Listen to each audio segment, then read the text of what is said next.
Hey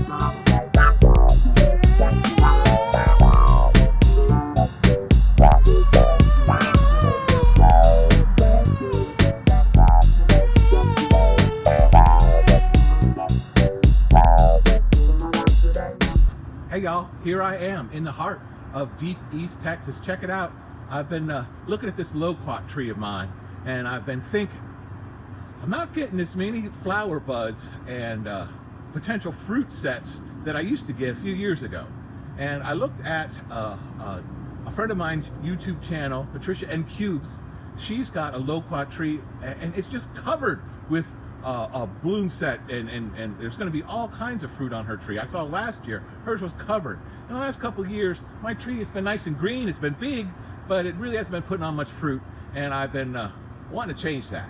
And I also wanted to talk to you a little bit about my moringa trees. I've got this one here and then a little one there. I wanted to harvest some of it and show you what I'm going to do with it. And then I have some garlic cloves that I'm going to just stick all akimbo, helter-skelter all over the garden.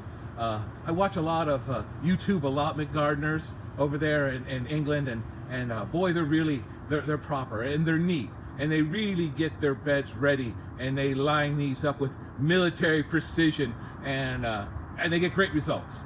But I'm Simple Tim, and I've always thought it's fun just to plant a few garlics here and there, a handful of onions over there, and I can tell what they are when they pop up. And I also have in my mind that it's good for the plants. Maybe some sort of a companion planting benefit happens when you've got garlics just popping up here and there throughout your garden. That's just a fantasy or an idea that I have. It might be right, it might not. I don't know. It's what I do. It works. So I'll get after it. And first off, I'm going to show you what I did to this loquat tree here. It's got a bunch of perennial flowers, these Mexican petunias, growing up all around the base of it. And then there's a raised bed not too far from underneath it. And when the leaves do fall from it and it starts to get cut back, or there's some chop and drop sort of stuff going on, the really efficient lawn keeping guys come along with their leaf blowers, and they blow that all away, and it's right back down to the bare ground. So I'm going to cover the ground with some chop and drop, maybe pick some green stuff around the property, and then just cover it up with some leaves, and then throw some worm castings down. I harvested a bunch of worm castings, and I figured that would help it out, and I'm going to take care of that, and I'll show you what I did. Alright, you can see here, this is my loquat tree. Down here at the base is where all that Mexican petunia is chopped down, and this is kind of bare ground here. So I got these green bean plants. They're just growing up all over the place.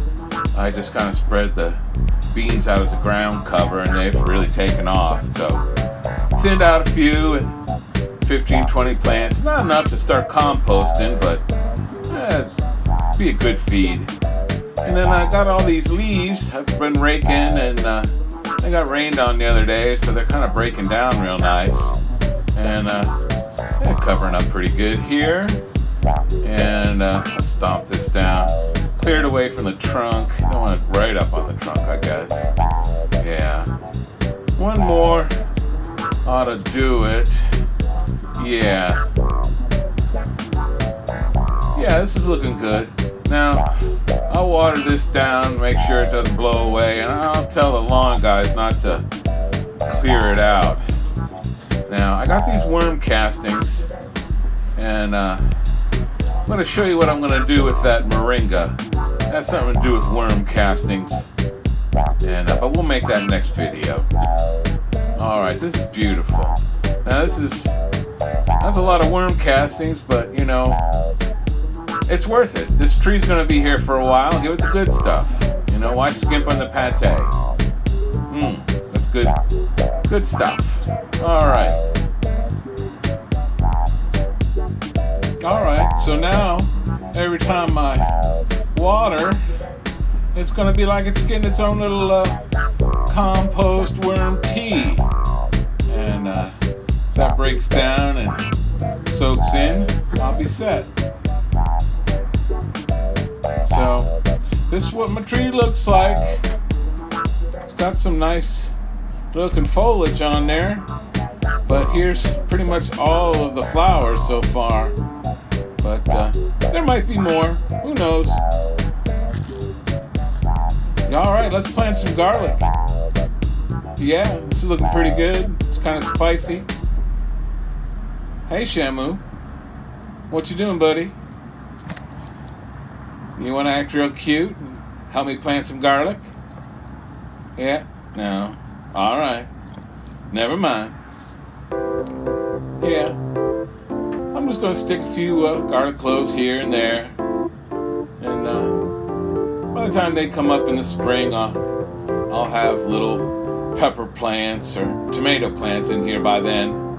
So there'll be plenty of room. Just feels like autumn planting garlic. Yeah.